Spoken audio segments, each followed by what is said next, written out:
Good morning everyone, कैसे हैं आप लोग। आज हम टॉपिक स्टार्ट कर रहे हैं electrical capacitance. Electrical capacitance electrical capacitance electrical capacitance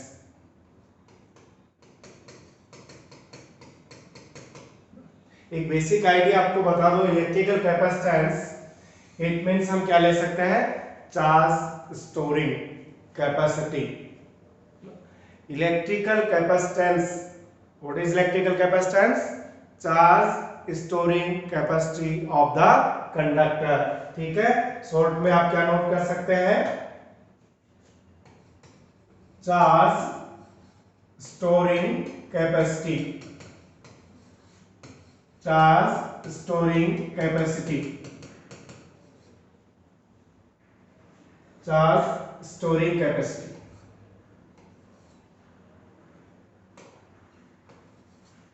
it means आवेश ग्रहण करने की क्षमता, कि कोई कंडक्टर कितना चार्ज कलेक्ट कर सकता है, उसको किस नाम से जानेंगे? इलेक्ट्रिकल कैपेसिटेंस के नाम से जानेंगे। ठीक है, फिर प्रोसेस क्या है इसका कि charge storing capacity, it means charging process की बात करें। In the process of charging, देखो हम कॉन्सेप्ट क्या ले रहे हैं? In the process of charging, in the process of charging,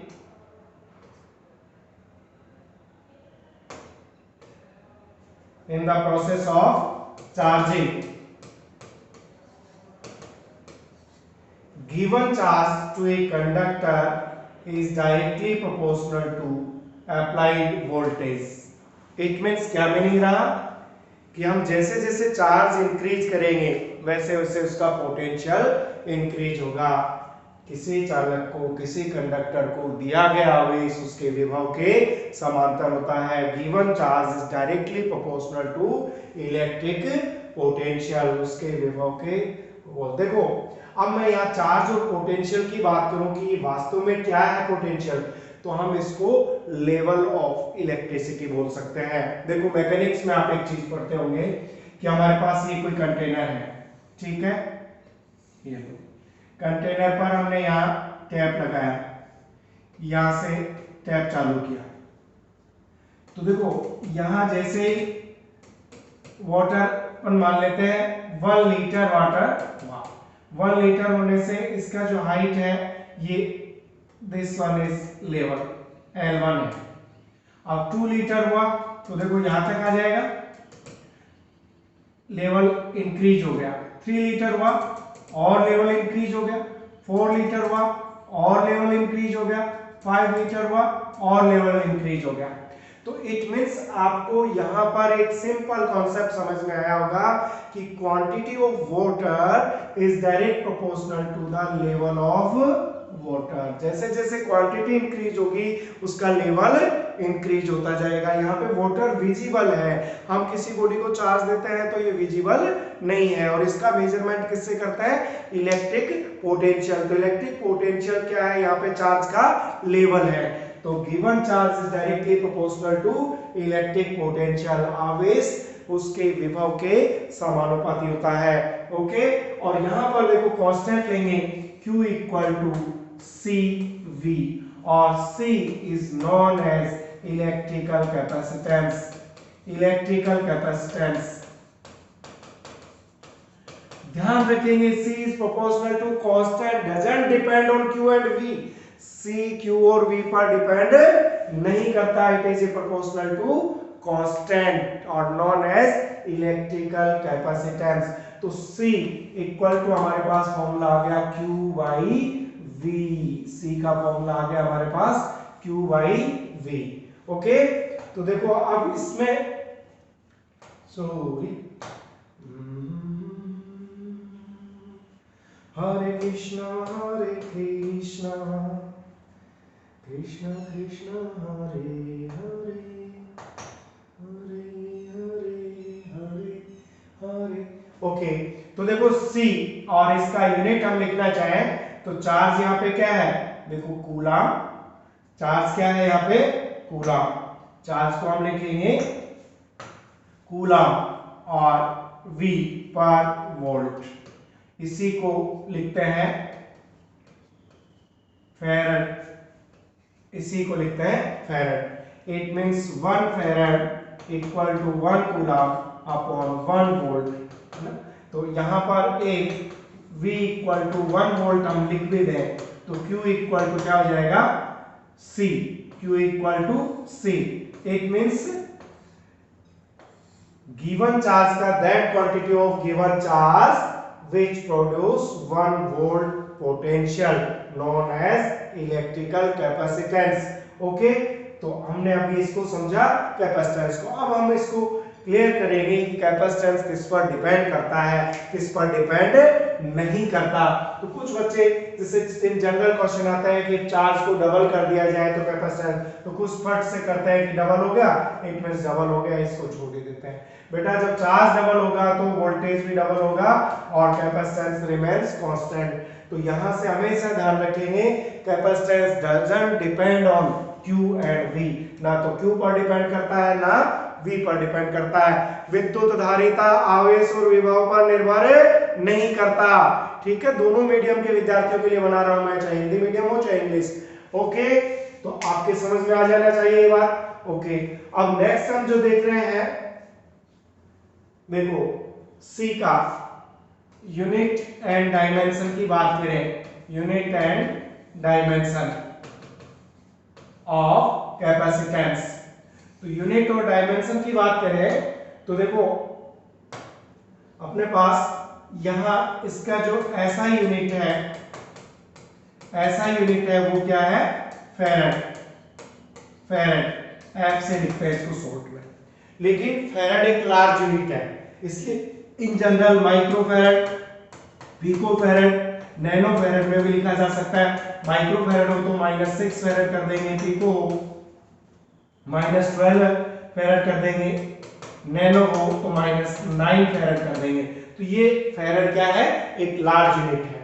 इसके अलावा यदि हम इसका डायमेंशनल फॉर्मूला निकालना चाहें तो डायमेंशनल फॉर्मूला देखो, C हमारे पास क्या था भाई, C equal to Q upon V, C equal to Q upon V, और V का dimensional formula V equal to होता है W अपॉन Q। यहां से निकालेंगे देखो m1 l2 t-2 और चार्ज का हो गया एम्पियर इनटू सेकंड, तो वोल्टेज का अपने पास आ गया m1 l2 t-3 a-1, तो वोल्टेज का हो गया अपने पास देखो, और चार्ज का क्या है एम्पियर इनटू सेकंड, और वोल्टेज का मैंने लिख दिया ये m1 l2 t-3 a-1, ध्यान में देंगे। और देखो m को ऊपर ले गए -1, l को ऊपर ले गए -1, t को ऊपर ले गए प्लस, और t कितना हो गया भाई 4, और a को ऊपर ले गए 1। तो ये हो गया हमारे पास कैपेसिटेंस का फॉर्मूला। ओके, और यदि हम इसको स्टेट फैराड यानी CGS में लिखना चाहें, इसको CGS में लिखना चाहें, इन CGS, तो CGS में बोलते हैं state farad, state farad. ESO charge जैसे पढ़ते थे ना, तो यहाँ पे स्टेट फैराड, और 1 फैराड इट मींस 9 × 10 की पावर 11, 10 की पावर 11 स्टेट फैराड, 9 × 10 की पावर 11 स्टेट फैराड, ये लेंगे। ठीक है, तो ये हमने कैपेसिटेंस की बेसिक हमने चीजें सीखी। और अब देखो क्या पॉइंट ले रहे हैं हम, अभी जो आपको नोट कराया था, C doesn't depends upon given charge and applied potential। हमेशा ध्यान रखेंगे C doesn't depend on given charge and applied potential। Okay, लेकिन यदि अपने पास ये पूछा जाए C depends on,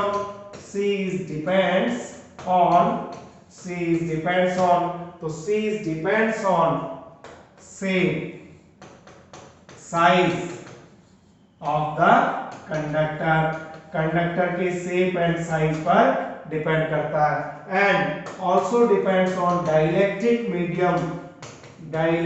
मीडियम और किस पर डिपेंड करता है भाई, डाइलेक्ट्रिक मीडियम पर भी डिपेंड करता है। हम इसको अभी देखो आगे प्रूव भी करने वाले हैं। तो देखो हम एक कैपेसिटेंस का फॉर्मूला निकाले, हिंदी वालों ने भी लिख लिया, C डिपेंड्स अपॉन C निर्भर करता है, C doesn't depends on C दिए गए आवेश और विभव पर निर्भर नहीं करता, और C उसके शेप साइज कंडक्टर के आकार आकृति पर निर्भर करता है, और डाइलेक्ट्रिक मीडियम पर परावैद्युत माध्यम पर भी निर्भर करता है। ओके, और अब नेक्स्ट पॉइंट हम ले रहे हैं electrical capacitance of spherical conductor. देखो बेटा, गोलीय चालक की विद्युत धारिता की बात कर रहे हैं हम, कैपेसिटेंस ऑफ स्फेरिकल कंडक्टर। कई बच्चे कैपेसिटर समझ लेते हैं, कैपेसिटर की बात नहीं कर रहे हैं, अभी हम कंडक्टर की बात कर रहे हैं।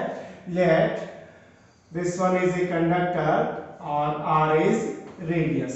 ओके, इसको गिवन चार्ज जो मैं ले रहा हूं, ये ले रहा हूं +q, और ये इस पर इस तरह से चारों ओर यूनिफॉर्मली स्प्रेड हो रखा है। तो हम electric potential at the surface of the conductor, तो क्या होता है फॉर्मूला, KQ/R पढ़ रखा है ना आपने, KQ/R। अब देखो V इक्वल टू अभी हमने सीखा क्या होता है, Q/C इक्वल टू K होता है 1/4πε0 इनटू Q/R। देखो Q से Q कैंसिल हुआ, और C का फॉर्मूला है हमारे पास 4πε0 R।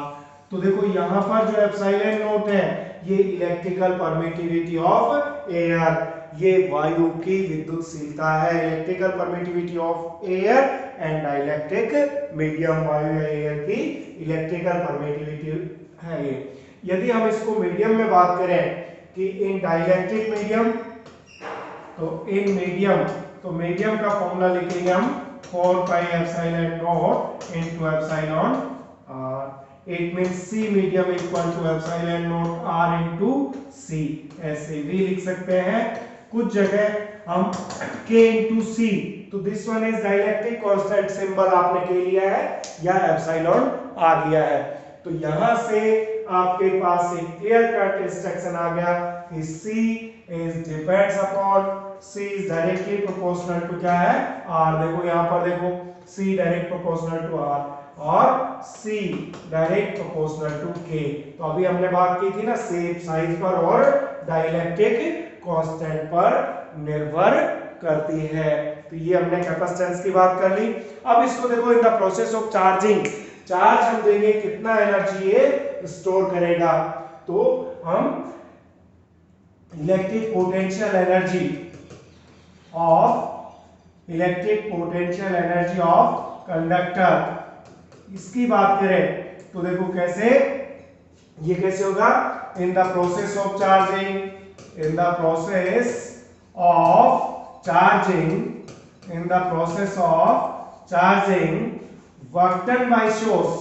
work done by a source or a battery is stored as electric potential energy of conductor, electric potential energy of the conductor. कहीं भी किसी भी तरह की जब एनर्जी हम फाइंड करते हैं तो एनर्जी किस पर डिपेंड करती है, वर्क डन पर, यानी वर्क डन के इक्वल रहती है। तो बैटरी किस में वर्क कर रही है, चार्जिंग प्रोसेस में, उसको चार्ज करने में कर रही है। Suppose at any instant t given charge is dq and potential is V, then dW equal to V into dq। देखो ये फॉर्मूला क्या था, W equal to QV, ये फॉर्मूला होता है कि तो चार्ज हमने dq लिया है और पोटेंशियल कितना लिया V, और dW equal to हम ले सकते हैं Q by C into dq। dW is stored as electric potential energy के रूप में स्टोर होता है।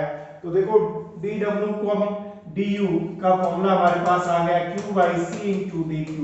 Total energy from 0 to Q charge के लिए हम निकालेंगे, तो हम इंटीग्रेशन करेंगे 0 to Q by C into dq। और यहां से देखो फॉर्मूला क्या आ गया हमारे पास, U equal to 1/c constant है, q dq का हो गया q²/2 और लिमिट्स क्या है 0 टू q। ओके, तो यहां से अब हम जब सोल्व करेंगे इसको, तो ये गया 1/c और ये 2 बाहर ले लिया हमने, 2 बाहर लिया और ये हमारे पास हो गया q² माइनस लोअर लिमिट क्या है 0। तो देखो अपने पास फॉर्मूला आया u equal to q²/2c, q²/2c। ठीक है, तो यहां अब कई बार ये फॉर्मूला नहीं मिलेगा क्योंकि हमें q गिवन नहीं है, तो q को रिप्लेस कर दो बेटा, q को रिप्लेस करो, यहां से q को रिप्लेस करेंगे cv, तो फिर एनर्जी क्या आ गया, हाफ cv² हो गया। और कई बार हमें c नहीं दिया हुआ है, तो c को रिप्लेस करो बेटा, q/v लिखो, तो फिर u आ गया हमारे पास हाफ qv। तो ये सभी अपने पास पोटेंशियल एनर्जी इससे निकाल सकते हैं, q गिवन हो, वोल्टेज गिवन हो, इससे ले सकते हैं, चार्ज एंड वोल्टेज हो, इससे ले सकते हैं। और ध्यान रखना, यदि ग्राफ की बात आए तो हम बाई ग्राफ भी सोल्व कर सकते हैं इसको। बाई ग्राफ का मतलब देखो हमारे पास q और v में हमें पता है q direct proportional to v होता है, तो कैसा ग्राफ आएगा, स्ट्रेट लाइन। और देखो हम इसका एरिया ऑफ क्यूवी ग्राफ लेंगे, एरिया ऑफ क्यूवी ग्राफ लेंगे।